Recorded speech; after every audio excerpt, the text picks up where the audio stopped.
یہ وہ لوگ ہیں جنہوں نے آخرت کے بدلے دنیا کی زندگی خریدی، سو نہ تو ان سے عذاب ہی ہلکا کیا جائے گا اور نہ ان کو اور طرح کی مدد ملے گی۔ اور ہم نے موسیٰ کو کتاب عنایت کی اور ان کے پیچھے یکے بعد دیگرے پیغمبر بھیجتے رہے، اور عیسیٰ ابن مریم کو کھلے نشانات بخشے، اور روح القدس یعنی جبرائیل سے ان کو مدد دی۔ تو جب کوئی پیغمبر تمہارے پاس ایسی باتیں لے کر آئے جن کو تمہارا جی نہیں چاہتا تھا تو تم سرکش ہو جاتے رہے، اور ایک گروہ انبیاء کو تو جھٹلاتے رہے اور ایک گروہ کو قتل کرتے رہے، اور کہتے ہیں ہمارے دل پردے میں ہیں، نہیں بلکہ خدا نے ان کے کفر کے سبب ان پر لعنت کر رکھی ہے، پس یہ تھوڑے ہی پر ایمان لاتے ہیں۔ اور جب خدا کے ہاں سے ان کے پاس کتاب آئی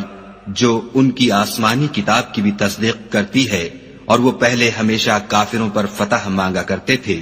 تو جس چیز کو وہ خوب پہچانتے تھے جب ان کے پاس آ پہنچی تو اس سے کافر ہو گئے، پس کافروں پر خدا کی لعنت۔ جس چیز کے بدلے انہوں نے اپنے تئیں بیچ ڈالا وہ بہت بری ہے، یعنی اس جلن سے کہ خدا اپنے بندوں میں سے جس پر چاہتا ہے اپنی مہربانی سے نازل فرماتا ہے۔ خدا کی نازل کی ہوئی کتاب سے کفر کرنے لگے تو وہ اس کے غضب بالائے غضب میں مبتلا ہو گئے، اور کافروں کے لیے ذلیل کرنے والا عذاب ہے۔ اور جب ان سے کہا جاتا ہے کہ جو کتاب خدا نے اب نازل فرمائی ہے اس کو مانو، تو کہتے ہیں کہ جو کتاب ہم پر پہلے نازل ہو چکی ہے ہم تو اسی کو مانتے ہیں، یعنی یہ اس کے سوا اور کتاب کو نہیں مانتے، حالانکہ وہ سراسر سچی ہے، اور جو ان کی آسمانی کتاب ہے اس کی بھی تصدیق کرتی ہے۔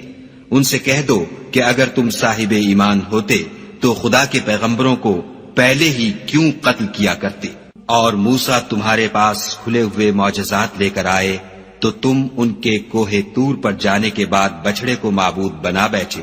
اور تم اپنے ہی حق میں ظلم کرتے تھے۔ اور جب ہم نے تم لوگوں سے عہد واثق لیا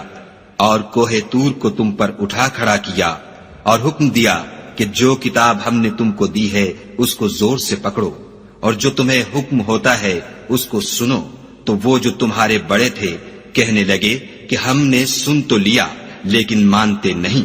اور ان کے کفر کے سبب بچڑا گویا ان کے دلوں میں رچ گیا تھا۔ اے پیغمبر ان سے کہہ دو کہ اگر تم مومن ہو تو تمہارا ایمان تم کو بری بات بتاتا ہے۔ کہہ دو کہ اگر آخرت کا گھر اور لوگوں یعنی مسلمانوں کے لیے نہیں اور خدا کے نزدیک تمہارے ہی لیے مخصوص ہے تو اگر سچے ہو تو موت کی آرزو تو کرو،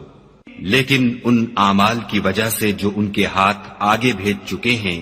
یہ کبھی اس کی آرزو نہیں کریں گے، اور خدا ظالموں سے خوب واقف ہے۔